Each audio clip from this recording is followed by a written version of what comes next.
pass along that to others. And he described it very vividly. Like, I don't like public attention. I don't like all of that. But he described it as, at that last stage, how important it is to pass along what you learn. And he described it as a difficult process. And then when you do that, so that others are successful without you, then you get to a stage where you're free to live and free to die because you don't have that obligation. So that's where he caught me. But if you read the book, it's very interesting. Or in my book, I recounted in a few pages what the hero's journey is. And you start to think about, where am I on this path? The hero's journey, just if you probably don't know the book, Hero of a Thousand Faces is the book, Joseph Campbell. What he did is he went through history and myths and so on. He says there's a certain type of person who has a taste for adventure and goes through that, and then has their battles and their wins and losses, and then then the mission becomes important, and others become more important than themselves, and they rise. We can call that spirituality, whatever that is, but it is the basis of Star Wars. It was the basis of, anyway, that his book was. So it's that notion of that journey, and it's a good book. In my case, I happened to read it at that particular spot, but anybody referring to it probably would find, oh, that's me there. One of the biggest things was the abyss. What is your abyss? There will come a time that you are going to have a terrible situation, and you're going to, miserable, and how you reflect on that situation, and whether you have a metamorphosis, a change, a personal change. Me, in my case, happened in 1982. I was dead wrong, and publicly dead wrong in the markets. I don't know if I take the time to tell you the story. Okay. You have the floor. Yeah. So I formed Bridgewater in 1975, and I had a small company, and I analyzed, and I had done calculations that American banks had lent to emerging countries a lot more money than those countries were going to be able to pay back, and as a result, we would have debt defaults and a debt crisis. And that was a very, very, very controversial point of view. And it turned out in that regard to be right. Mexico defaulted in August 1982, and I thought we were going to have an economic collapse. So I received a lot of attention.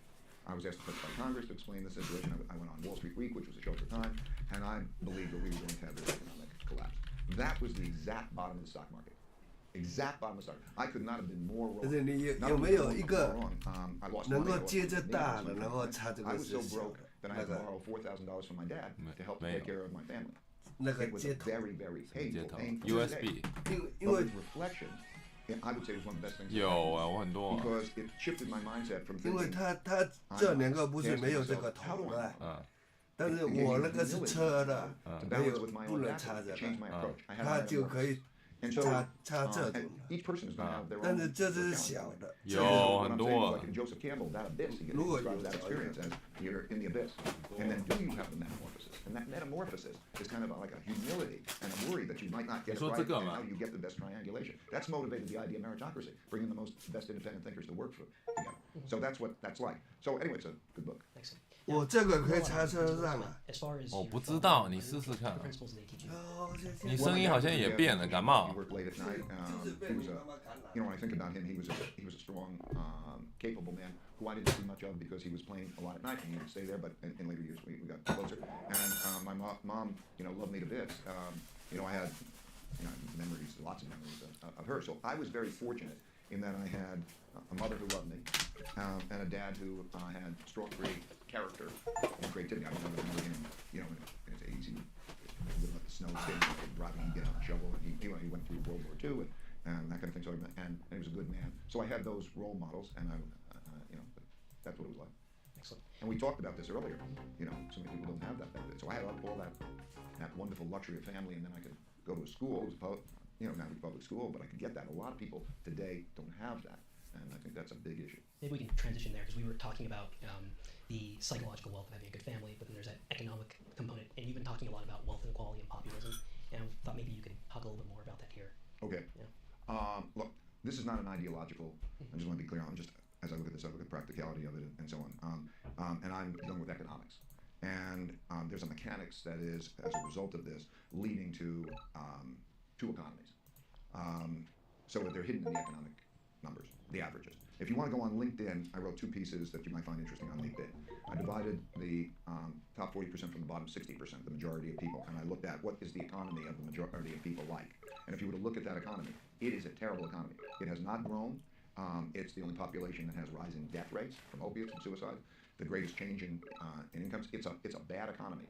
and then there's this economy on the top. And I divided it 60%. I could have divided it 20, 80, and the picture would be basically the same. Not only in terms of the usefulness and so on, the death rates rising, all of this. So it's a phenomenon, and it's coming as a result of a number of things. Technology is a big influence on that. Globalization in many ways is a big influence on that. There are other things. But anyway, that exists. If you have rich and poor together and living next to each other in the same community, and they share a budget, or they have to divide the pie, and you have an economic downturn, you're going to have a conflict. You're going to have some form of conflict. And so populism is an extension of that. This isn't the first time this happened. Like I say, everything's another one of those. So in the study on populism, which is also on LinkedIn if you're interested in reading it, I looked at 14 populist cases and what is a classic, iconic populist case like, and how do they work? And so you could read about those. There was an iconic way of populism. So that dynamic of that disparity, that problem, which I think will be particularly important when we have the next economic downturn, which I think probably, yeah, I'm almost certain will be before the next presidential election, which means that I think there'll be a lot of polarity. I think it's a big issue. So that's the issue. It's an issue of it's both an issue of equity, and it's an issue of practicality that we have to deal with that. I would say it should be a national initiative. I would say by the president or somebody in which you take the metrics. I give metrics for that part of the population. You could look at the metrics, if you have metrics, is it improving or is it worsening, and what does it look like, and then you have initiatives of how to be able to deal with it. I think that economically, we're not. There are many things that could be done. My wife is involved. I live in Connecticut. Connecticut has the highest per capita income in the country, but it consists of rich people next to a lot of poor people, and the averages exist. And she works in the school system with what are called disengaged and disconnected youth. A disengaged student is one who goes to school but really doesn't study for the test, doesn't take the test, fails, is basically a failing student. And a disconnected is one that doesn't go to school. They don't even know where they are. They don't come to school. 22% of the students in Connecticut are either disengaged or disconnected. And you look at the reasons for that, and you look at the cost of what that means. The cost of there are programs. I won't get into this a lot, but there are programs that help to keep the kids in schools and get them engaged that are needlessly not in there. And yet, if they graduate from high school, the incarceration rates change. The crime rates change. Average cost of incarceration is between $85,000 and $125,000 a year. So you think of the cost of the society that is having that. Anyway, there are those kinds of issues that I think have to be looked at essentially forthrightly. There's got to be viewed as an issue. There's got to be metrics, and there's got to be processes in place for dealing with it. Yeah. And that's our biggest economic issue. Right. If you had like a magic wand and you could just write like 3 pieces of policy that could be passed by our Congress and approved by the Senate, what would they be to solve this issue that's going on right now? Or do you believe it's just well? an issue? I believe in ideal meritocratic decision. I think that the big issue, like I was answering before this other question before we started, I think the biggest issue is how we deal with conflict and how we have and what are the principles that unite us and to bring people together, and that sense of working it through and working it out in a bit less selfish way so that we do healthy things. I would, if we were to deal with that other particular issue, like I said, I would say there should be a national commission and to address what are the practical ways of dealing with such issues, and also clear metrics so there's owning the results of those changes. After the post-war period, we had this situation where the threat of World War II kind of united all Americans towards one cause, and then after World War II, it led to a lot of social progress. And I thought, after 9/11 happened, we had a period of time where we came together, but then it just kind of collapsed. Well, one of the things, let me just be clear, one of the things that scares me if you look at history, the history of populism is really a 1930s phenomenon. And because that was, you'll see in this piece, that the wealth gap became largest. 1/10 of 1%, top 1/10 of 1% of our population's net worth is equal to the bottom 90% of the population's net worth. So that polarity, you go back to the 1930s, after the Depression, 1936, 1937, and that led to the era of populism. A lot of countries, there's left and there's right, and there's a sort of conflict, and a lot of countries chose a strong populist leader. The strong leaders tend to be more confrontational, tend to be more militaristic, tend to be more nationalistic, and that was that period. In that period, interestingly, 4 democracies chose to be autocratic, became dictatorships, chose to, because to try to bring order to it. And one of the common ways of gathering support is to have conflict with an enemy, a foreign enemy. So if 9/11 brings people together, a common enemy brings people together along that. That's a dangerous dynamic, not just, so when we're dealing with this, I would say that it's more like we have to start to figure out how to deal with these common problems and try to deal with them more together. That doesn't mean not being tough, but it means being tough collectively, I think. I'm sorry I interrupted your question, but I think I just wanted to emphasize that particular dynamic. Thanks. Yeah, I see people more identifying for their political party or their own identity, not as much as we're kind of all in this together. It seems like we're kind of splintering here in the country. It's this whole anti-meritocratic thing. Like everybody throws out, I think this, I think that. Who gives a damn what you think? I mean, you know, like just because thinking it doesn't make it true. Does everybody think that because they think it, it's true? How do you resolve and get at what's true? So it's about creating that contract where we can actually have the rules of having a Yeah, conversation. how do we figure out what's true Right. and what to do about it? Excellent. Now, going to you, you practice meditation. What got you into meditation and what has it done for you? The Beatles in 1969. Okay. All right, next They one. went over there to they went to India and they meditated and they came back and sounded interesting and I started meditating in 1960 and it has changed my life. I would recommend. I do transcendental meditation. There are all sorts of different types of meditation that I think it has changed my life. It has been so powerful and it's probably the biggest gift that I can give anybody because it gives you. I'll describe it I guess briefly. It connects your conscious mind with your subconscious mind and gives you an equanimity and a creativity that you ordinarily wouldn't have. And the reason it does that, mechanistically the way it does it, is by having a mantra, which is a word that doesn't have a meaning, it's a sound, something like, popular one would be Om. So you repeat that with your breath, and that means that you get rid of your thoughts, because if you sit there and say, I'm trying not to think, you can't do that. The thoughts just jump around. And so to get rid of your thoughts, you go to this mantra, you repeat it over and over again. And when you pay attention to that, you can't be thinking about something. And then eventually the mantra disappears, and you're in a subconscious state. And when you're in that subconscious state, you're neither conscious or unconscious. You're in your subconscious state. And that's where, so it's relaxing and it's great, and it gives you that equanimity. But it also is where creativity comes from, because you don't muscle creativity. You don't say, I'm going to work there to get creative. It's more like relaxation. You're going to take a hot shower, and this great idea comes to you. So it bubbles up from your subconscious. And so it enhances creativity. And also, I would say one of the best things that one can do is reconcile one's subconscious emotional self with one's intellectual self. Because if you can get those things aligned, like if they work in both ways, you're going to make better decisions. So meditation has given me that kind of equanimity. So I look at things, things I might not want to happen, but I can approach them calmly and better. So it's a big deal. It's been a big deal for me. Has it helped you like analyze your emotions in the heat of like an argument? Oh yeah, it helps you sort of go above yourself and your situation. And you look at, oh, there's Ray, and there's the circumstances, and there it is, and oh, this thing happens this way, and okay, so what should be done, right?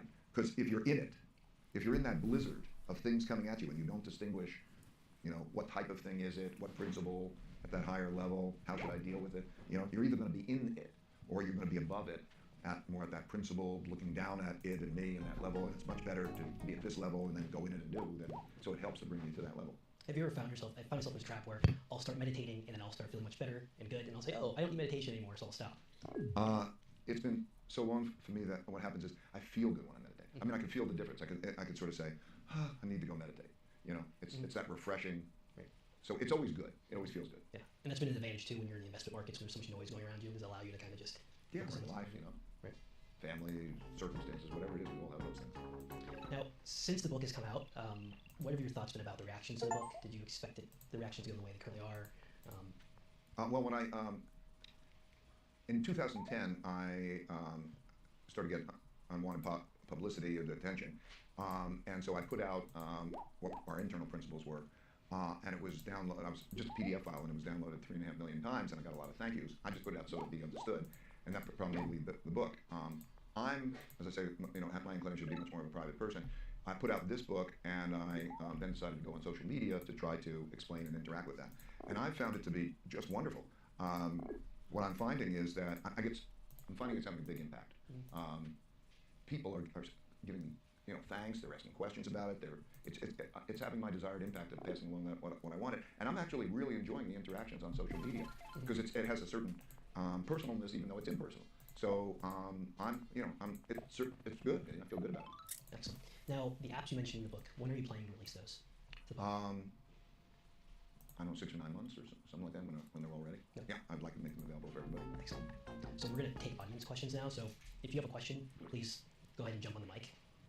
Thank you so much for coming. I really enjoyed your commentary about kind of the secret of life and like finding your blind spots. And when you talk about that, it reminds me of like our own Project Oxygen, and we talk a lot about like a lot of the same principles you have in terms of making decisions. So how do you address that? Because I think one way that we address it is through like diversity. I'm sorry, address what? Finding your blind spots, right? So I think versus like using consensus as a way to measure believability and correctness. So like how do you I guess balance those two things, like having everyone having a consensus about an idea versus making sure you have a truly comprehensive range of opinions. Okay.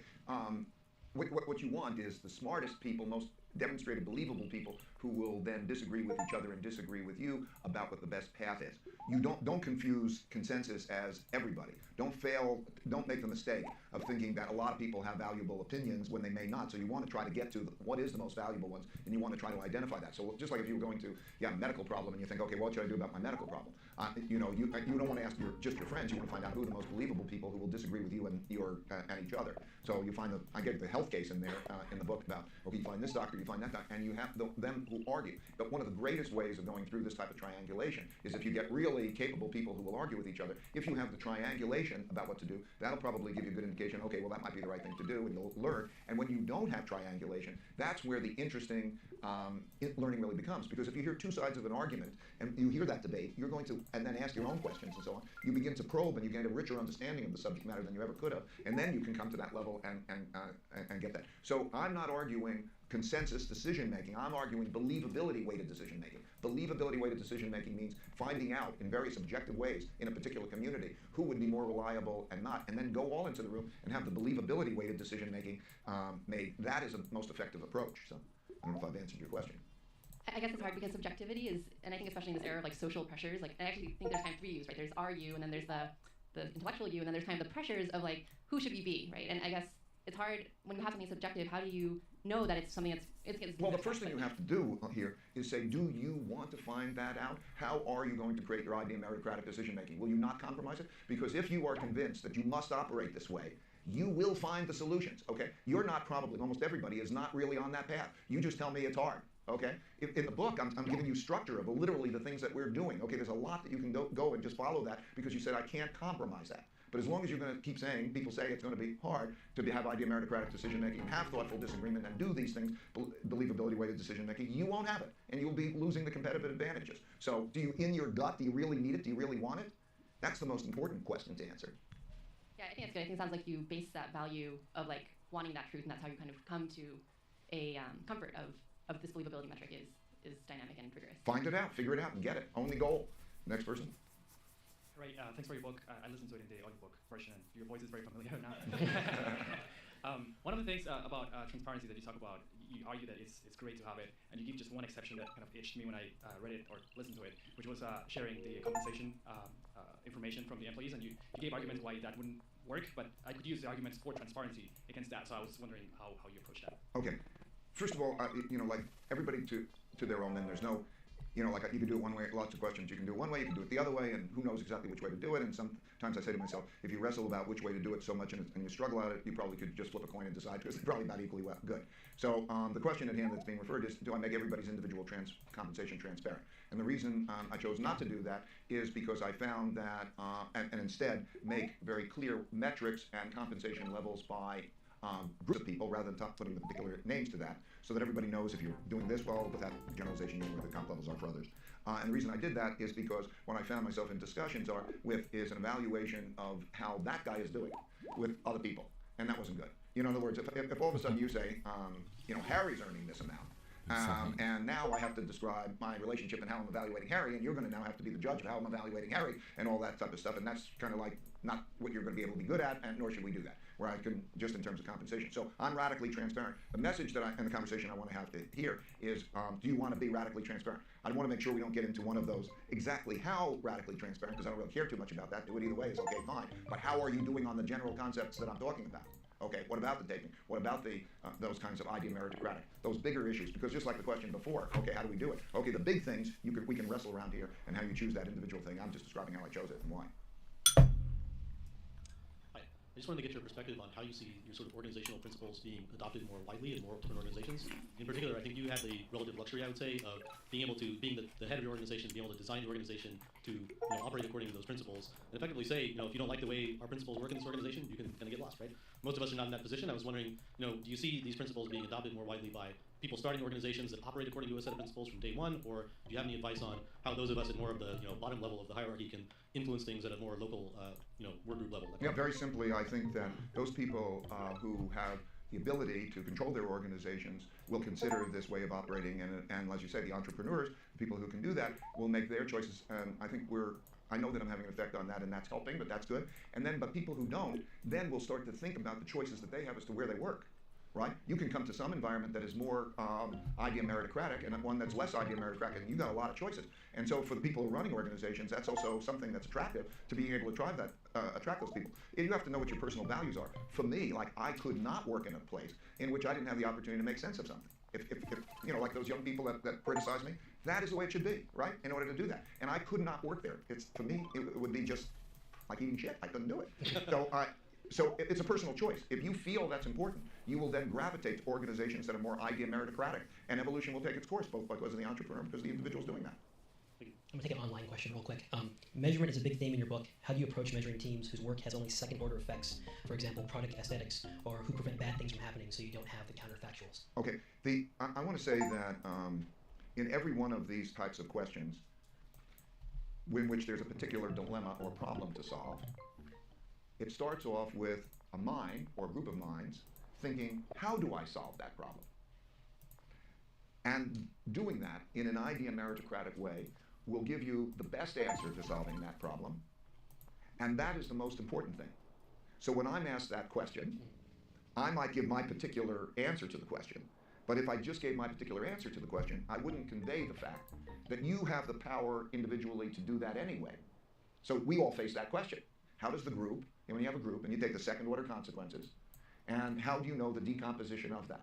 Okay? Well, we can take a little test here of sorts, and we can take each person's ideas and say, okay, now we have to figure out the best way to do that, right? And we can then gather those best ways and come up with that best way, and that is the path. Now, that's always the path. If you understand that path, you'll get to the best way you can get to, and that's better than the ways that you have, and then it becomes clear. So then, in our particular case, there is a series of evaluations that are very clear evaluations that people make themselves in a believability way about all dimensions of that. So sometimes you can't measure, sometimes you can measure results directly. In other words, you can measure somebody's batting average or something, the equivalent. And sometimes it needs a critique. If we're asking, does somebody sing better than somebody else? There's no quantitative measure for that type of measure to see that, but we could sort of say they're critiquing. So such measures can happen at all levels. And so, you know, we do that. Whatever the measurements that we come up with jointly, and we think, okay, that's good measurements, we can create metrics about it. So qualitative things, like I give the example, populism. Well, how do I measure? But populism happens over and over again. It's a qualitative thing. But I could start to create that process. I found that by and large, almost anything that I can think of, I can express in an algorithm and in a rule. The real question is, how do you get to that good rule? Excellent. Thank you for speaking with us today, Mr. Dalio. My name is Max, and as I'm reading through this book, which I'm thoroughly enjoying, one question I keep coming back to is assessing the right timing, right? So because we don't operate in a vacuum, coming up with a correct decision is kind of one thing. Knowing to be radically truthful when giving feedback is one thing. But how do you kind of assess the timing around giving that type of feedback or coming to those or executing those decisions? You know, well, there's in the chapter on decision making, there's a section on timing actually. Okay. So you might go to that section on timing, and you know, by and large, but I think you're also asking timing for the feedback. Right. If you're asking timing for the feedback, I would say it's virtually continuous. So that dot collector thing that I did, that is giving everybody feedback from everybody and causing people to go above that, is happening continuously in every moment of the day. So people have a 360 review continuously by a lot of people all the time, right? And so then they can step back and see the patterns. They can look at it daily if they care to, and they can step back and see the bigger picture. But it really is very advantageous by doing it continuously because you can connect it to the specific. In other words, a lot of times somebody will give you an evaluation, and there's an annual review. Think about an annual review and how silly that is. They say, okay, now you're doing these things, but you can't connect it to the specific. By being able to connect it all the time to the specific, you could look back at that and have consultation with other people, say, I handled it this way, what do you think, and what? And you can make that very tangible. Thank you. I have a question regarding the organization, group decision. You mentioned that you wanted the disagreements to be discussed.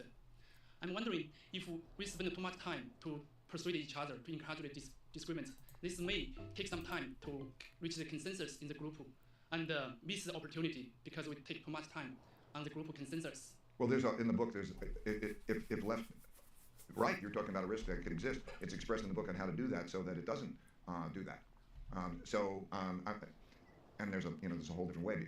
But the important thing here is to explore quickly that notion of how you should make the decision. Because I find, since everything happens over and over again on a particular case, if you get down to a very clear way of how you make the decision effectively, you'll be able to move past it. I find that the inefficiency of organizations in which people argue endlessly and don't resolve it is is a terrible thing. But you need the protocols, you need the tools. Thank you. I will read the book. I'm gonna take an online question real quick. In your book, you talk about making decisions and expected value calculations. I find estimating payoff a lot easier than estimating probability of success. Given that people in general are bad at estimating probabilities, can you share some techniques you found to work well? Well, one of the things that I found valuable was if I write my decision rule out, depending on the nature of the decision rule, I can test how it would have worked in the past and get some sense of it. Like in my investment decision rules, I say they have to be timeless and universal. So that means I test them from 1900 to the present. I test them in all different countries, and being able to specify them then allows me to get a sense of the distribution of those types of probabilities. Some things are qualitative and it's different, but I think that being aware of what I was describing in the book of how to think about that probability, and so helps you. Some things it's just the mind has got to do, and by triangulating with others. Right. I think in my business, I tend to think about that probability of decision making because I also have one of the benefits that I get very clear paybacks. I get graded every day, essentially by the performance. Right. Hi. So having read the book, I definitely agree that I agree with you that having principles is a good thing, and they help you spot another one of those kind of situations. But one thing that I didn't quite see covered in the book, and I'm curious to hear about, is at what point do you decide that you've seen enough of these situations that they need a principle? Because you could have a principle for every event that you see, but then you might be overfitting there. On the other hand, you could wait for too many of these, at which point, you're probably overgeneralizing. So I think my experience is it's just like a big thing comes along, and do you start there? Okay, now do you have that?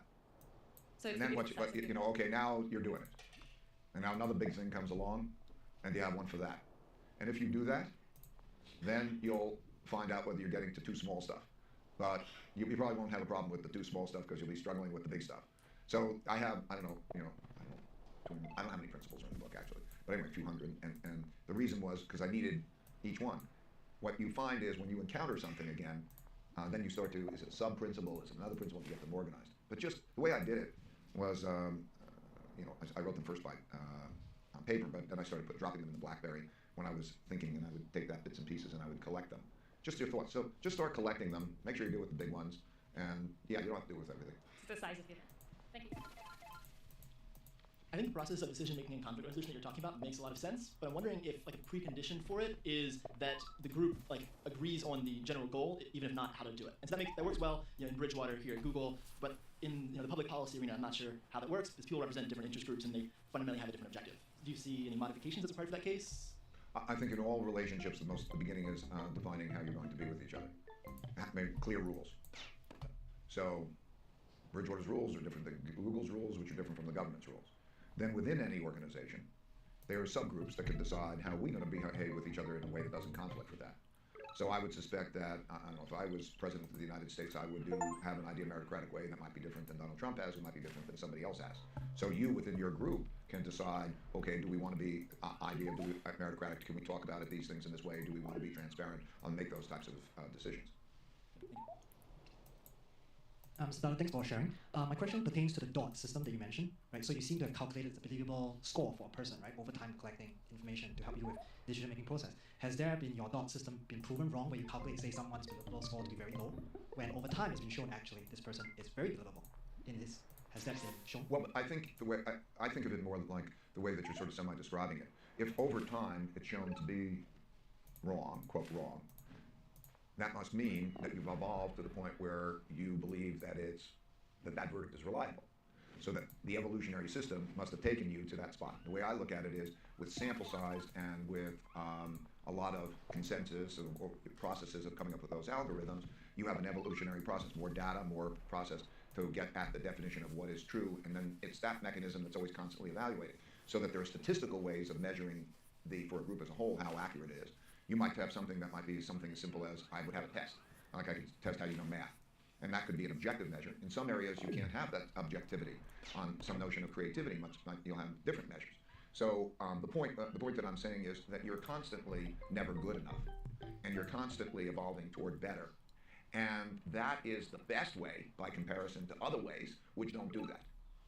And is there a plan to open source this so that the system can be shared and used by many organizations? Yes, I'm going, as I say, I'm going to put that out and people, so that it would open source, so people can write their own algorithms and agree on together what the best algorithms are, so we can make that evolution. And as I say, that probably, I don't know how many months, but maybe a year or something down the line. Thank you. Question for me. When you're talking about the evolving process, sometimes you can feel like a shot in the gut over and over again. What do you do to like make yourself think, okay, this is critical in my work product, but not critical as me as a human? Like, are there some practices you use? I think it is critical for you as a human. Meaning, I think what you're like and knowing what, and if you can get to the point where you say, I really know what I'm like and I can now objectively deal with that to get anything I want, that's fabulous power. If you're stuck with, it's a tragedy that I'm weak at this thing, and or I don't want to know about it, you won't get anything you want. So, I think it's a personal thing as well as a work thing. Do you think that? I mean, I'll raise my hand, ask you to raise your hand. Do you think that makes sense? Yes or yes if you raise your hand. Okay. Cool. Thanks so much for coming. I started reading the Principles PDF that was released, I think, a couple years ago, and happy to see now that you released the book, these ideas about radical transparency in the workplace have been, I think, coming more into the cultural zeitgeist, so that's really good. Your principles have made you a lot of money. You've had a very successful career, and that's awesome. And so my question is, when you think about your principle of how you've chosen to spend your time, since you could have retired many years ago, I'm curious how you thought about that, and in terms of like right now, I think you're using your time to promote these ideas of principles and decision making and radical transparency, and I think hopefully it'll have a big effect in companies in the world. And so I'm curious like why you've chosen to do it now instead of earlier, and in general like how you think about, because you haven't needed to work for a long time, and so I'm wondering like why you continue to chose to continue to work and how you think about spending your time. So first of all, I'm not saying that anything that I'm doing is the right, and answering your question is the right way to do things. I'm just saying it is for me. The way I'm answering your question, just how I do that. I've played the market since I was 12 years old, and I love it, and I'll play them till I die. I like the economics. It's a game. I love it. Okay. But I saw a number of years ago, if you step back and you look at yourself from a higher level, and you take where are your age, where are you in this cycle, as I became 60, and so on, I recognized that it's my responsibility to transition well, to make your parents. You think about your parents and you. It's the same dynamic, okay? How do they transition well so that you're good without them? It becomes almost an instinctual type of thing, and these things come to you at these things. In terms of retirement, like I love my game, I love my mission, and so on, but it becomes that there's actually a great pleasure and necessity to have others successful. Me, I've gone in, I've fought battles, I've won battles, I've accumulated it. To go in and fight another battle, and then I could go do that, but that's not the most exciting, necessary thing for me to do. So the most exciting, necessary thing for me to do is to pass those things on, and that's what I have to recognize as my responsibility. And just like I described it, when Joseph Campbell, when I read this, says it's totally right. Peace for your parents will come when you're good without them and everything is fine. That's true. So it becomes an instinctual type of thing. For me, like retire, like I never viewed it that way because I never viewed work that way. I just want to go have fun. I just want to have a blast. I'm curious. I want to do a lot of things. I will be curious and do a lot of things. There's a million things to do. I didn't want to also run my organization anymore. I wanted to have that culture and pass it on and be successful without me. And I was able to transition to others who will then run it. I'm chairman and I'll still do the investment thing. But whatever it is that excites you out of free choice and no longer obligation. I don't want to be obligated. Obligated is also a sense of responsibility. So I want to handle my responsibilities well and then be free of them. Those are the things that motivated me. Thank you so much. I'm going to take an online question. Ray, how do you address the tolerance paradox in an organization? While striving for radical transparency, you may have some people who will argue views that undermine open discussion. Well, I'd want to know what the views that undermine open discussion are, what the merit is, and find out why would you not have that open discussion? I don't understand that. Maybe is it a time constraint? Is it some other thing? I'd have to see what the impediment to the open discussion would be. Right. I'm interested in reading the book, but I'm just curious, what's your believability score at Bridgewater? I have the highest believability score that I have. But it depends on what. We rate different levels of believability for what, so I'm referring to the general score, okay? That's not determined by me, but anyway, it is determined in other ways that would be objective. But if I take a whole bunch of areas, I have much worse believability scores. There are many much higher believability scores in different areas. So it has these something like 60 different believability scores. Hi. Thanks for sharing all the principles that you've acquired over your lifetime. So thank you for that. My question is slightly off topic, and I don't know if I'll have another opportunity to ask this question in person. So I'm going to ask you anyways. I'm a big believer in value investment, and my beliefs have been kind of formed by reading of the books by Ben Graham and Cedric Larman. But until recently, I read the book by David Swenson, and he mentions that the biggest determinant in portfolio returns is not stock picking, but capital allocation. And I'm wondering what's your views on that? Well, because I think what he's referring to that when he distinguishes stock picking, he's referring to within an asset class the individual securities chosen as distinct from the difference is when he says capital allocation, he's referring to the different types of asset classes.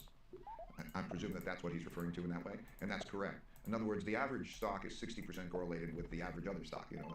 So there's a high correlation of stocks. They will go up and down together, and because of that, you're going to it almost past a certain point doesn't matter how many stocks. I cover that, by the way, in the book in terms of the math of literally how if I take anything that's 60% correlated and I put more than 10 in, the marginal benefits of diversification are virtually nil. So that you're going to have the stock market or something like that, and some alpha is the deviation relative to that. Whereas if you have an asset class, different asset classes, they'll behave very uncorrelated with that. And so portfolio construction based on capital allocation, as he calls it, is very important in terms of saying that's really the key, most important thing, because of the nature of the correlations of those pieces to get that balance right. Thanks for the book. It's great. What is Bridgewater's midterm 2-year economic outlook for the U.S.? I think we're going to have a lot of stimulation into a lot of profit growth, a lot of stimulation into capacity constraints, and that's going to raise interest rates. And then there's a sensitivity to those interest rate changes. It's going to put the Fed in a particularly difficult position, other central banks around the world in a particularly difficult position. And so I think that probably as you get later in the year, you're going to start to see the question of how does interest rates or Fed policy affect the markets as a general thing, and when that will become negative, when that's a problem. Because we're coming into the end of the cycle, late in the cycle. There's a cycle and there's capacity limitations and stimulation. And as you go late into the cycle, it's never, the Fed central banks never get it exactly right. And that's why we have recessions. We always have recessions. You can't get away from them when that balancing act becomes difficult. That balancing act will become increasingly difficult at the end of this year and the beginning part of next year, and it will be manifest probably in market behavior. And then in terms of the downturn, the economic recession, because we always have them, probably maybe later part of that, 2019 or something along those lines, but I can't be, it would be something like that. Great. Thanks. Yeah. Thank you for coming. I appreciate My the pleasure. presentation. One question that I had was, I know that Bridgewater's been producing investment theses since the beginning. And Investment what? Theses. Theses, yeah. Yeah. Principles, yeah. Mm-hmm. To what extent are you willing to, and maybe this is a request rather than anything else, are you willing to open those up, also possibly past ones and previous examples? I did a 30-minute video called How the Economic Machine Works, which if you haven't seen, people think and so it exemplifies how I think it's going to be helpful and not harmful to Bridgewater for conveying economic principles and market principles in general. We will not get into our exact algorithms that are going to, that we would say would lessen our ability to do what we do well. So, but there'll be, I'm writing a book, Economic Investment Principles, which will, I don't know, it might be 18 months or so out there. I'll look forward to it. Thank you. Well, thank you, Ray, for joining us. I think there are 3. You know your timeline. You're the boss. Well, we can do it offline. But thank you very much for joining us. We really appreciate it. You wrote an excellent book, and I hope everyone goes and grabs it. It's phenomenal. Let's give Ray a round of applause.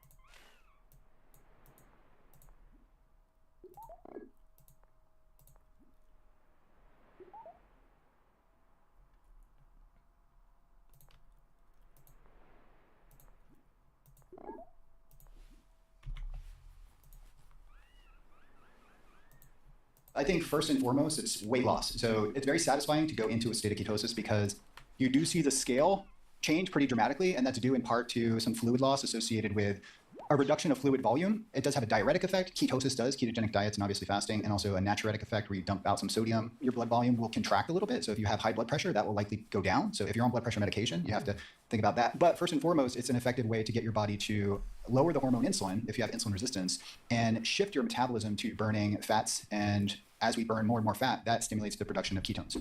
Dom, happy holidays. Nice to see you. Great to see you, Tim. Thanks for connecting. Definitely. I suggested we hop on the phone because I have been harassing the living hell out of you with so many questions via text message. And I thought, this must be pretty annoying. So rather than answer me once, why don't we hop on and record a bunch of the details, because the details are so fascinating. And for people who are just tuning in, who might not know the good Dr. D'Agostino, Dominic, we should establish some basics. And I, at this point, have been, quote unquote, in ketosis for 18 days now. And we'll dig into a lot of questions around that, tactical, practical questions. But before we do, why would someone, and we can talk about what it is and so on, but first let's just give some of the, let's call it established benefits ideally in human studies, but could extend to animal models. And then if there's anything on the horizon, say in the next few years, because you're at the cutting edge, if you think there's anything that might plausibly be established as a benefit, what could that be? So what would you put on the bullet list of benefits of intermittently or for extended periods of time being in ketosis? There are many benefits to being in ketosis, and a ketogenic diet, if we're going to go there, kind of has the benefits of fasting. And for millennia, we know the benefits of fasting without the baggage, without the metabolic baggage. The muscle loss, the fatigue. Obviously, you can't live in that level of caloric deficit. But in regards to the practical applications of it, we know that being in a state of ketosis really quiets the mind, and I think that has major implications. And this was, from centuries we knew this, and now over the past decades, this has been like a term kind of used, and it's backed up by experimental data to show that there's an elevation of GABA. Obviously, it's silencing a broad array of seizures independent of the etiology, temporal lobe seizures, Lennox-Gastaut syndrome, Dravet syndrome, rare forms of epilepsy. The ketogenic diet just quiets the brain, lowers glutamate, and elevates GABA, a brain stabilizing, calming neurotransmitter. And that's why people gravitate towards alcohol, right? The GABAergic effect of alcohol and benzodiazepines. So you can sort of, in a very gentle way, transition your physiology to a state of ketosis, which changes the neuropharmacology of your brain to sort of quiet it down. And that, I think, really echoes its broad application for metabolic psychiatry, which is everything from major depression to bipolar to schizophrenia to anxiety disorders to anorexia nervosa. So that's a very interesting and rapidly expanding application of ketosis that's being funded largely by the Bazooki Group. Yeah. You just interviewed. Had David on. Yeah. And on the physical side, some folks, if they're old enough, may remember the Atkins diet. Not saying that is what we should hold up as necessarily the end all be all of any sense, but why would someone go on this for benefits outside of the cognitive psychiatric? Are there any other benefits that you could list off?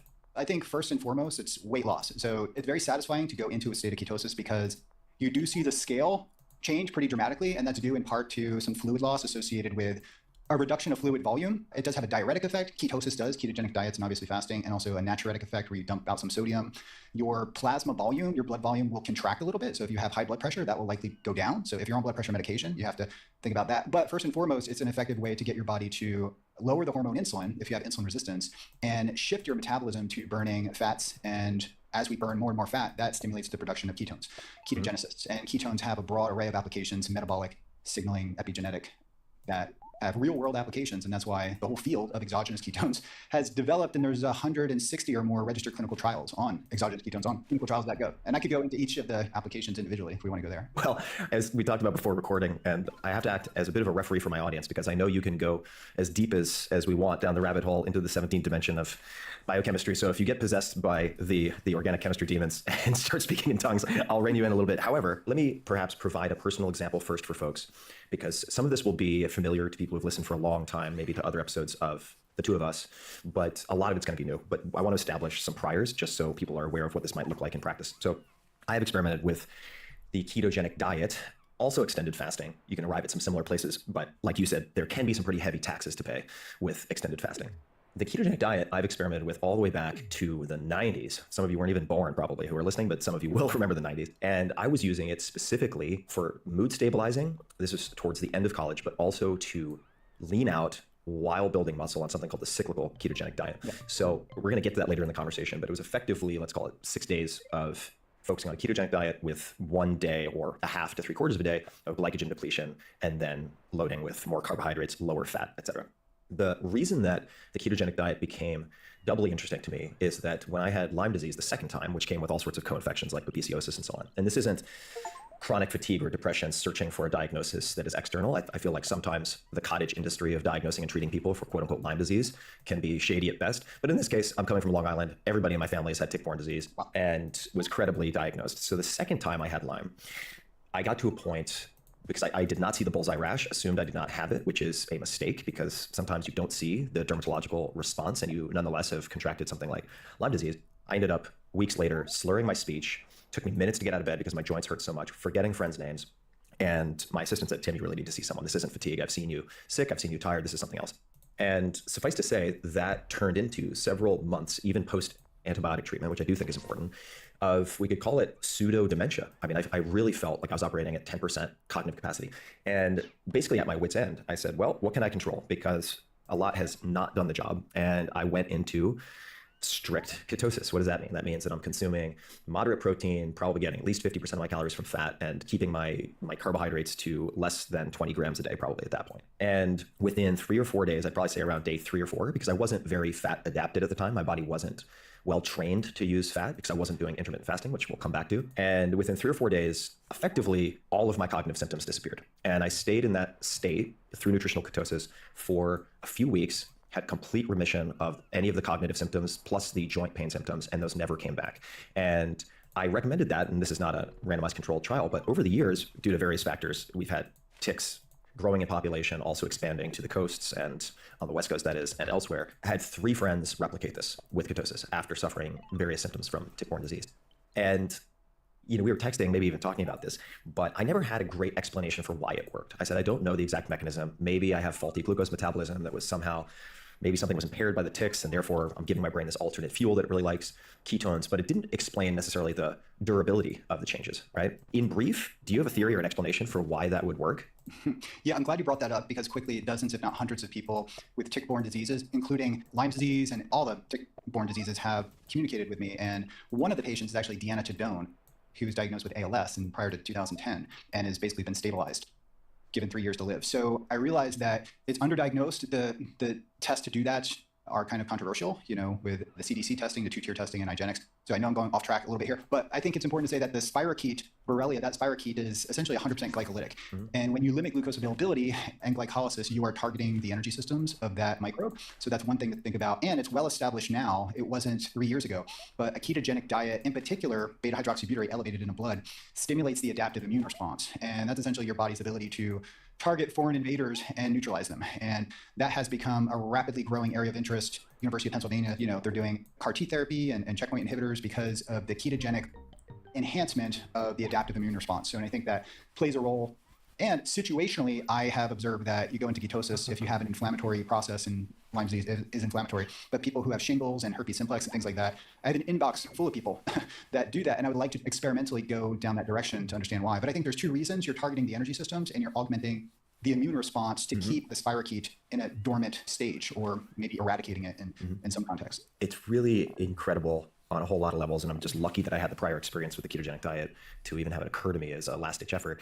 And for people, if it wasn't clear, I mean, you explained it clearly, but glycolytic, I'm simplifying here, but it means that something needs to eat sugar or metabolize carbohydrates to survive, right? And there are also, Dom, correct me if I'm wrong, but particular cancers that are very sensitive to being starved of glucose as well. And for people who want more on fasting ketosis as it relates to cancer, we may come back to it also, but we've had prior conversations about this and the benefits, some of the incredible effects of fasting prior to cancer treatments of various types. So is it fair to say, do you think most of the benefits that someone would derive from fasting prior to cancer treatments, they could also get from ketosis, or is it dialed back to a smaller percentage of effect? That's a good question. I think it requires a nuanced answer that we probably don't have time for. But if you are overweight and your BMI, for example, is as many cancer patients tend to be 28, 30, 32, a fasting or a calorically restricted ketogenic diet is the way to go. If a patient is trending towards being lighter, like a BMI, 20, 22, something like that, a eucaloric, meaning keeping stable caloric level to maintain your weight, is going to be important. And then elevating beta hydroxybutyrate will be important to get some of the anti-inflammatory effects and also the immune boosting effects and the neuroprotective effects going into cancer therapy, because there's people studying ketosis for chemobrain, reversing chemobrain and managing that. So it has a broad array of applications, not just targeting the tumor growth and putting a brake on it. It's not a cure for cancer. And I cringe when people talk about that online, the ketogenic diet curing cancer. It does slow it down, especially if it's highly glycolytic, which 80% of cancers are. And it enhances and augments the response to the standard of care. That's radiation, chemo, and immune-based therapies. We know that now.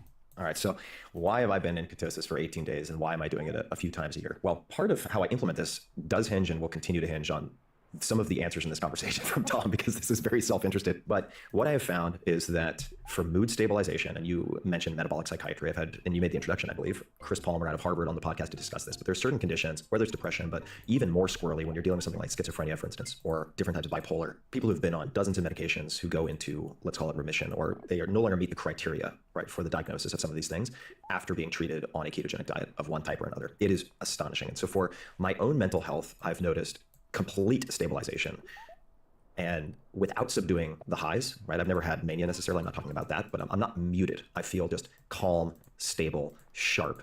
And that's one reason in and of itself to do it for periods of time. But I seem to feel a carryover effect also have Alzheimer's and other neurodegenerative diseases in my family. I have 3 relatives with rapidly advancing Alzheimer's at the moment.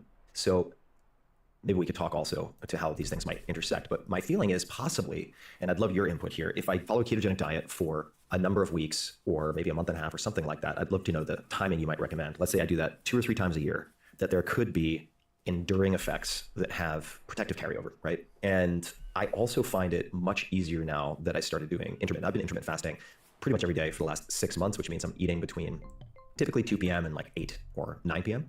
and having 2 meals a day. That's it. Not hungry at all. Like I haven't eaten today. It's 12:30 my time. I will not be hungry for another 2.5 hours. That by itself completely revolutionized, I mean, that's an overused word, but completely polished my insulin sensitivity and metabolic health on a bunch of levels. Like my labs have never been better. My oral glucose tolerance test has never been better.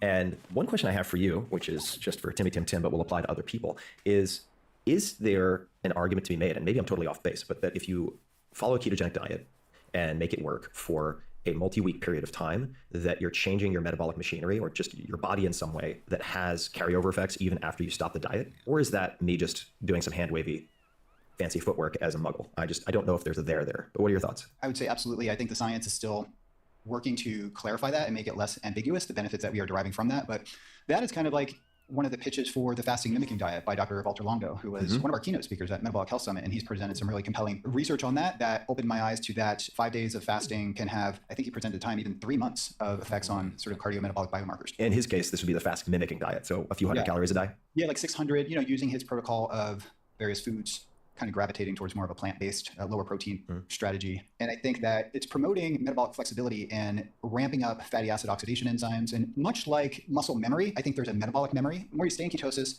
the easier it gets and the more benefits you derive from it, and the more that you shift your body to being more fat adapted. Just like you can build your VO2. When you build your VO2 max, or you build up to like a 400-pound bench press and you take like months off and you go back and you can only do like 225 for a couple reps. It only takes like 2 or 3 months to get back, but it took you 10 years to get there. That muscle memory snaps back quick, and everybody agrees that there's this metabolic memory. And I think there's a lot of things at play, including, gene programs, epigenetic regulation that comes to play. So first and foremost, it's changing our mitochondrial function and mitochondrial capacity. So the number of mitochondria increase, and then when you take a break and then get that stimulation again, that mitochondria is kind of there and it responds very rapidly. Yeah, thank you for that. And I want to bookmark, maybe we come back to this, but if people are trying to think about this, understanding that the science right now is maybe provisional, or hypotheses worth disproving at this point, but that it seems to make sense, right? From an evolutionary perspective, that both muscle memory and metabolic memory would be a thing. Otherwise, it makes sense your body would want to adapt to be prepared for the next famine or whatever it might be, right? I just want to say muscle memory is metabolic memory. So I gave the analogy of like lifting weights, but someone who runs marathons, it's the same scenario. They take time off and then that VO2 max quickly establishes again. And it's muscle, but it's metabolic. So I like to use the term metabolic memory. Metabolic memory. Okay. Yeah, metabolic memory. Just so people know where I am at the moment. And actually, I'll just tell people like what I'm doing, because I know they're probably getting itchy for some just like, what does this look like in practice?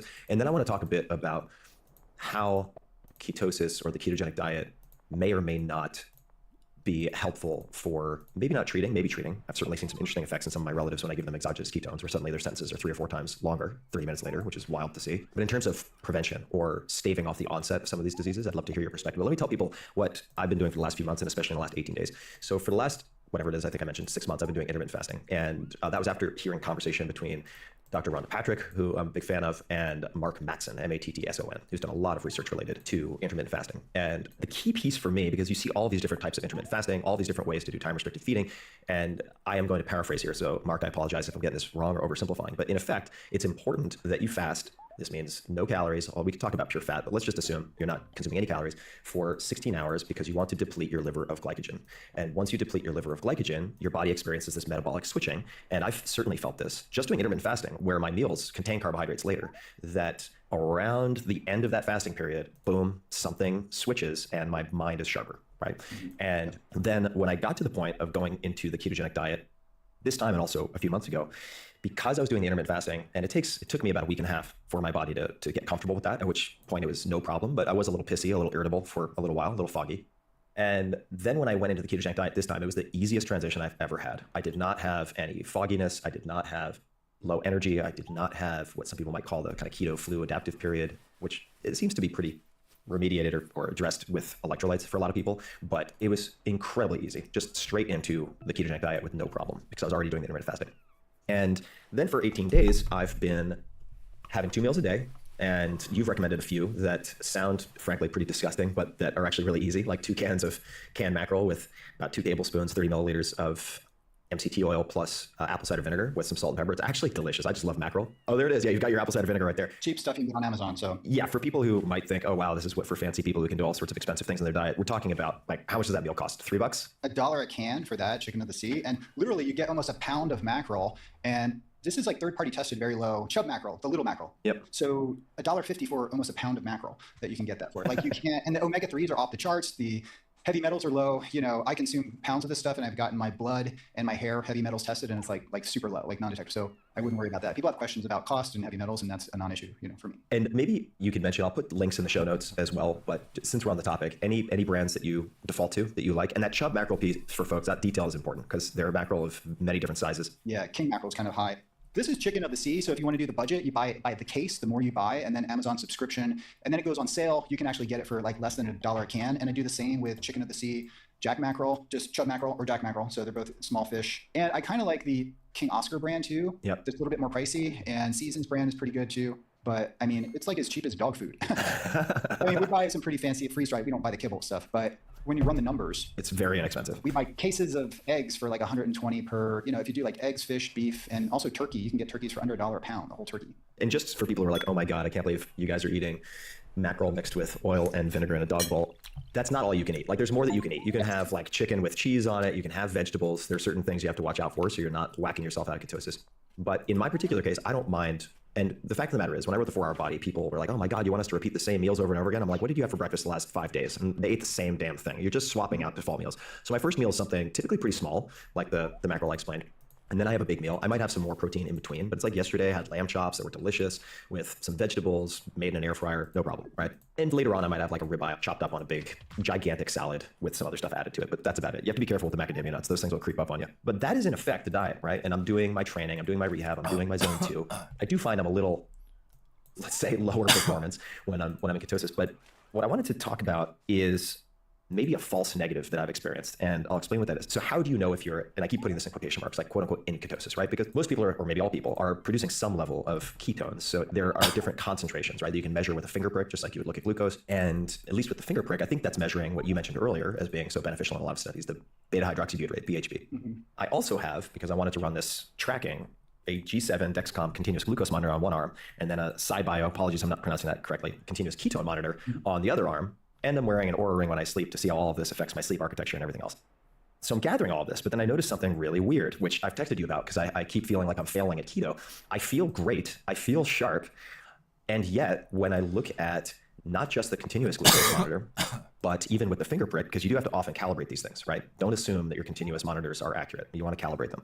But I'm looking at the numbers, and for instance, my girlfriend freaked out the other night because my phone started screaming. I had earplugs in because I didn't hear it. And it was like critical medical alert or whatever the code red was, because my glucose was 69, I suppose. It's gotten quite a bit lower on ketosis, but usually hovers somewhere between like 65 and 80.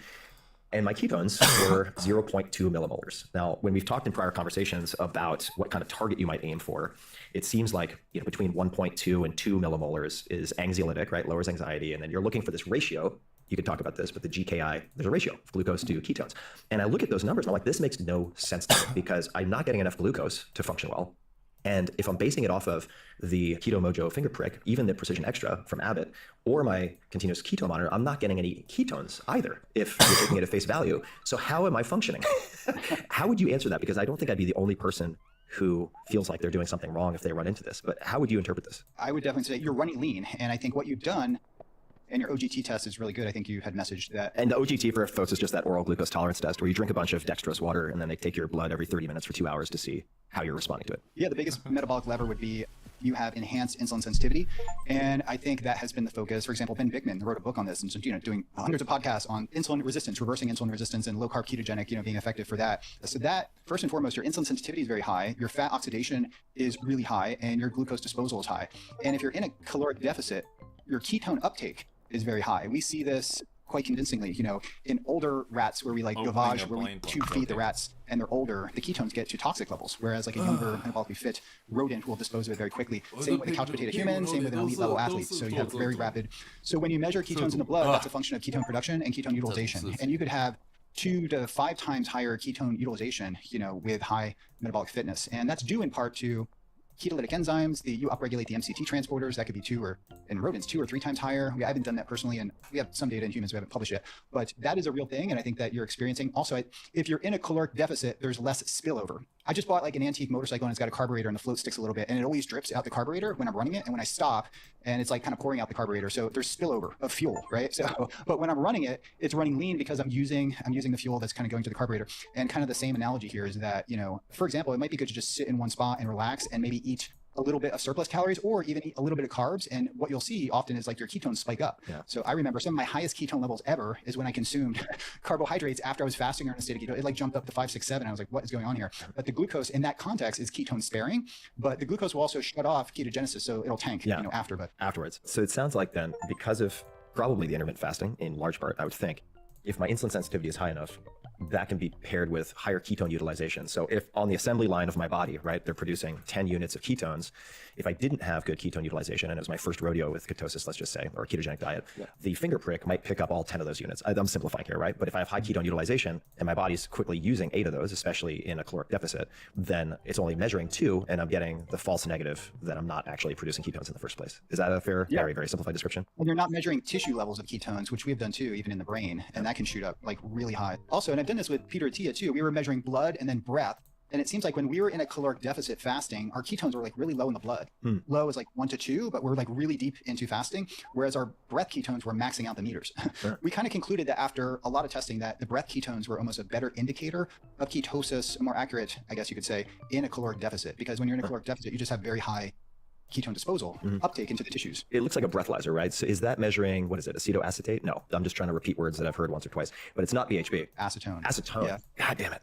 All right. I know I was close. It was a 50-50. It comes from the spontaneous decarboxylation of acetoacetate. Like we'll spit out about 20% of the acetoacetate will kick off to acetone, and then you can measure. I got it. We've measured blood levels of each, and it's very tricky to do that, but we've done it in the lab. All right, here's another practical, tactical question for you, because I've gone back and forth on this, and Uncle ChatGPT has confused the shit out of me. So maybe you can help resolve it. Gluconeogenesis and protein intake, right? So you consume, what is it, between like 200, 240 grams of protein a day, something like that? Is that roughly? Yeah, on active days, on like less active days, if I'm just behind my computer all day, maybe closer to 180, 200, but yeah, generally speaking. And people might have picked up when Dom was casually throwing around, like, when you've been squatting 400 and you take a break and then you go back and you squat 300 pounds. Dom's a pretty big guy who's also deadlifted 500 pounds for like 10 reps before, after fasting for a week. So he and I are not the same size. But nonetheless, I'm trying to figure out, on one hand, how much protein I can eat without my liver taking excess protein, amino acids, and turning it into glucose, right? And depending on what I look at, and I have looked at sources outside of ChatGPT, on one hand, there are folks who say, don't worry about it. If you're consuming enough fat, you really don't have to worry about it. And then there are other folks who are like, watch out. If you consume more than X number of grams at a given meal, you can very easily knock yourself out of ketosis, which would, if that's true, be maybe an alternate explanation for why I'm getting these low readings. If I'm having a small meal around 3 and then a gigantic meal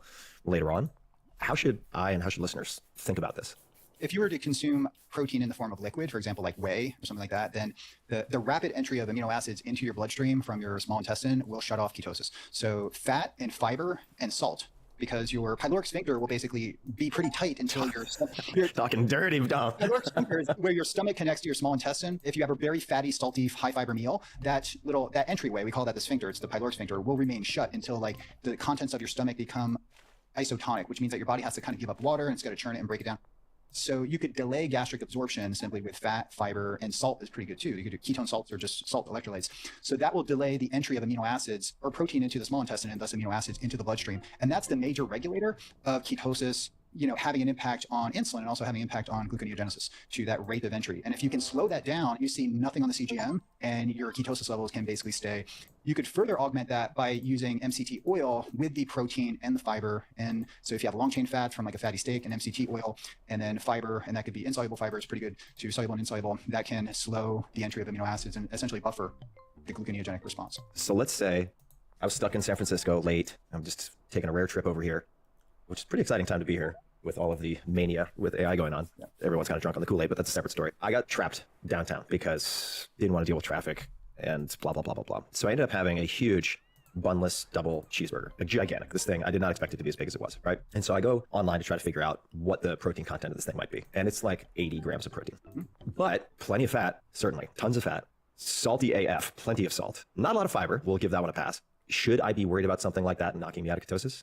I think you need to measure. So I'm going to default back to like everybody's a unique metabolic entity, but if you eat that and kind of your activity level is high and you're in a bit of a caloric deficit and you were to have that and sort of not overdo it on the total calories, I know my body, I can stay in ketosis. But if you have that oversatiated feeling, so we have neurons, we have neuronal pathways to and from the liver and to and from the gut. We call that afferent and efferent signaling, right, in the enteric nervous system. And a big meal will basically tell your brain that you had a big meal. And independent, I talked about the amino acids going into the bloodstream, kind of kicking you out of ketosis. But there's also like this, when you have stretch receptors and you have a big full meal in your gut, then that could actually tell your brain to activate the sympathetic nervous system. And then that, by virtue of spilling out catecholamines, can basically, like we're talking adrenaline, epinephrine, things like that, that can further augment and enhance gluconeogenesis. So okay, let me just translate that for a second. So people wake up, cortisol's developed this like bad reputation among a lot of like online influencers, but it's like you really need cortisol, right? So when you wake up in the morning and you see a bit of a glucose spike, like it's actually important to get your ass up and moving. If you're in ketosis, it's a different thing, right? So if I'm hearing you correctly, right, outside of how people think about digestion, blood sugar, insulin, etc., that just based on stretching your stomach, etc., right, with these mechanoreceptors, taking the inputs, that signals to the brain, it's go time. So let's basically get things moving with these hormones. And that could in and of itself then trigger the liver to produce more glucose or liberate more glycogen, I guess? It can, it's above and beyond what you normally eat. Yeah. If you train your body to that size meal, but it also activates other gut hormones like cholecystokinin, that's called CCK, and other things that can then activate the parasympathetic nervous system that comes in a little bit after. At the same time, it sort of kind of bifurcates, but then the parasympathetic nervous system is sort of relax, digest, rest and relax, digest. So that kind of comes in after. So you might see a blip and sort of make you feel kind of stimulated. Also, all the salt, if it's a salty meal, it's going to expand your plasma volume, your blood volume will increase, and that can increase your blood pressure a little bit, and that can activate your sympathetic nervous system. So it's always good to go take a walk after a big meal. Yeah, I do that. Not like a strenuous, not like go squat and deadlift, but just, yeah, even a 10, 15, ideally like a 20-minute brisk walk is really good after a big meal. Let me ask you this on the walk timing.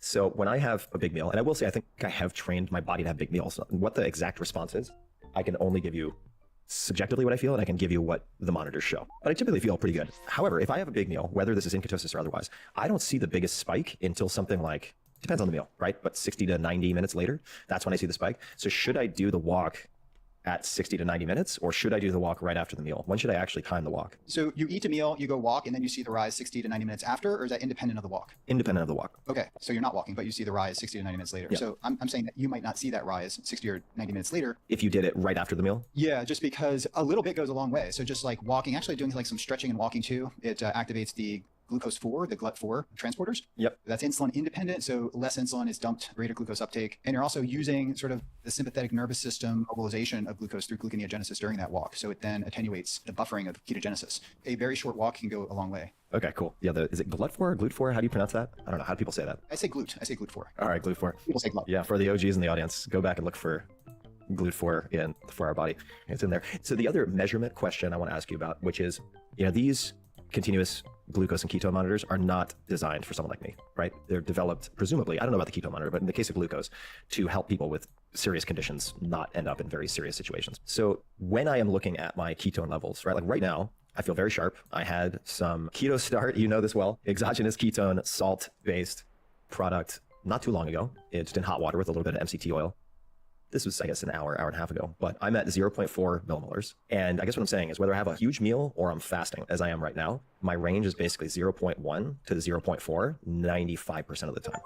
There are a few outlier cases. If I'm just doing like a YOLO, as many grams as possible, exogenous ketone party, then maybe I can goose it, but we can talk about this. Like once it gets past a certain point, then I might spike insulin and have a subsequent crash. But I guess what I'm trying to say in brief is my range for the most part is 0.1 to 0.4, regardless of whether I'm fasting or eating a gigantic double cheeseburger. So I'm not really sure how to determine what effect it's having. I can watch the glucose, but right now I'm 0.4 millimolars of concentration on the SciBio. And as we've talked about, maybe the Precision Extra would give me an extra 0.1 or 2, but they've been pretty close so far. And then ever since my cheat meal, we had this experiment, right? I wanted to see if I did a workout and then had 1 or 2 cheat meals last Saturday. It is now Thursday, but my glucose right now is 103, right? Which is higher than the week prior.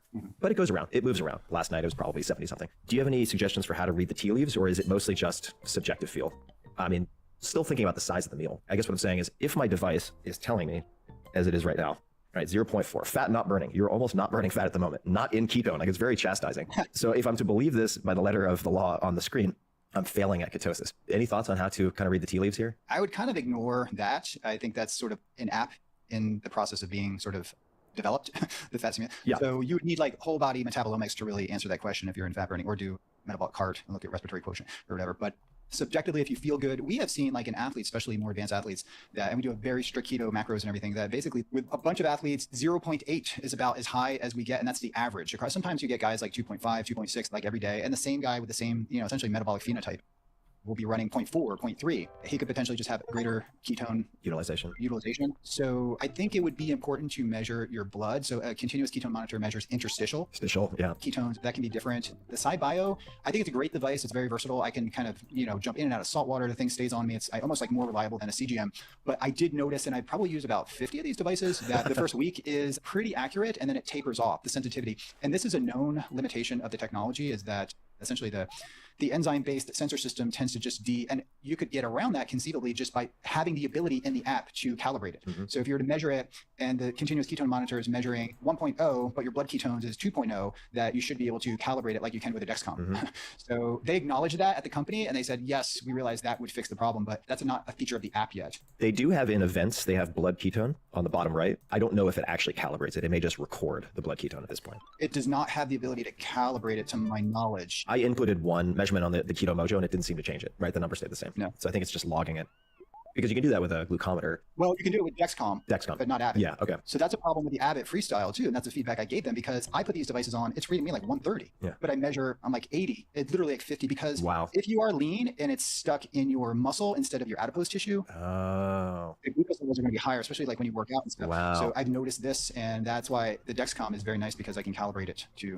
And I consistently show that, and that was a major issue I had. Let me hop in also and just tell folks, this is not going to be very quantifiable, but for what it's worth, part of my reason I avoided intermittent fasting for so long is that I thought I would not be able to get sufficient protein or caloric intake, and that I would lose a bunch of muscle mass.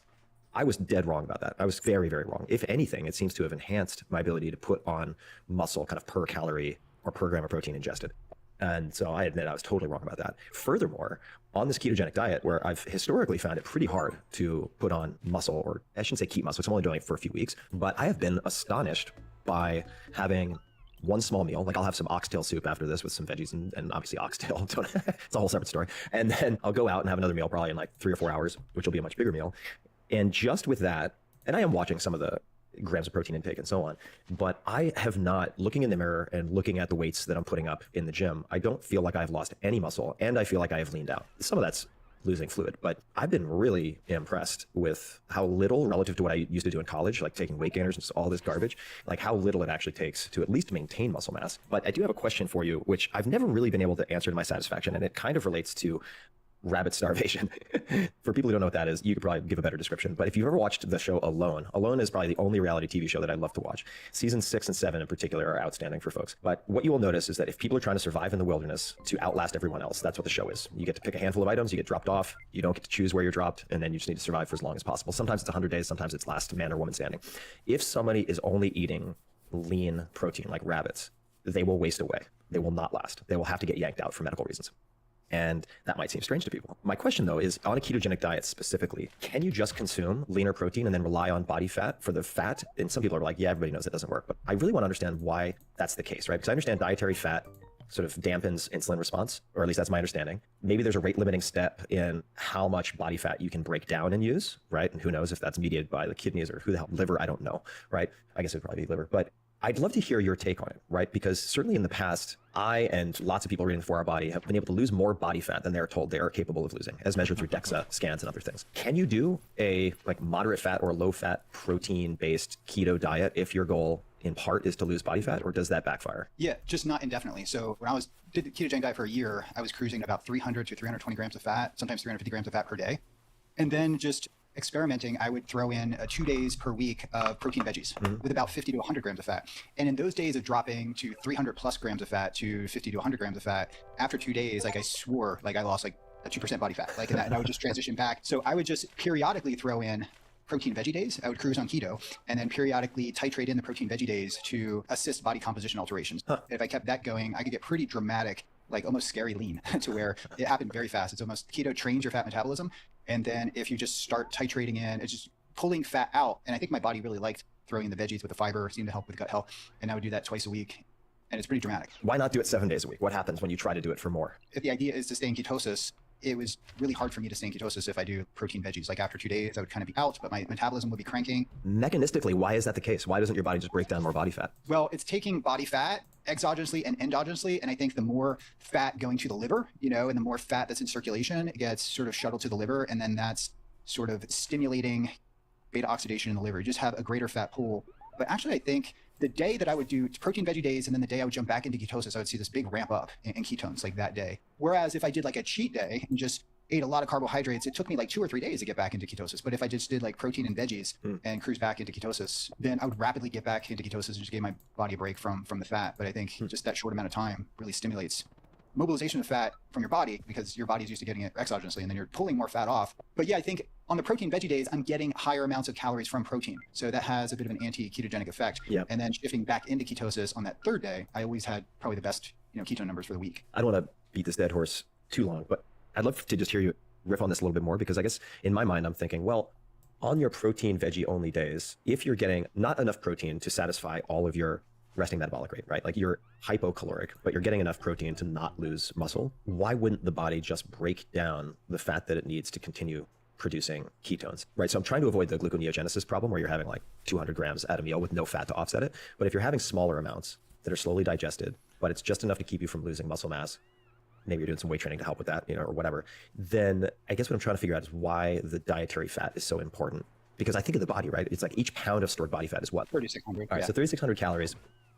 That's a decent amount of calories, right? And for somebody who's, let's just say you're 150 pounds, 10% body fat, okay, you got 15 times 3,600, you got plenty of body fat to go around. So it would seem to be enough to do a few weeks of ketosis that is low fat, higher protein, but not enough protein to necessarily be hammering your liver with gluconeogenesis if you're dividing it up, slowly digested protein. Some people are going to be really annoyed if we drag this out so long. But why is dietary fat so important? Because, that's the fuel that you are using, you coax your body into using. And I should probably add a little bit of context to my protein veggie days. So I would go from like 125 grams of protein to like 300 grams of protein. Right. That's a pretty big bolus of protein. That's a lot, yeah. And if one was to go 100 grams of protein or whatever, and then bump it up to like 170 or 200 or something, they may not, kick out of ketosis. But I remember just lower ketones, but not I was still in ketosis. Yeah. But typically how I think I did it, my protein veggie days were following like a heavy deadlift or squat workout. So the thinking was that I'm recovering for those 2 days and the extra amino acids and proteins and mTOR activation is sort of assisting in recovery and regeneration and skeletal muscle protein synthesis. And then I would kind of go back. I calculated it in that way. So yeah, I like doubled the protein on the protein veggie days, but my calories were about the same or maybe a little bit lower.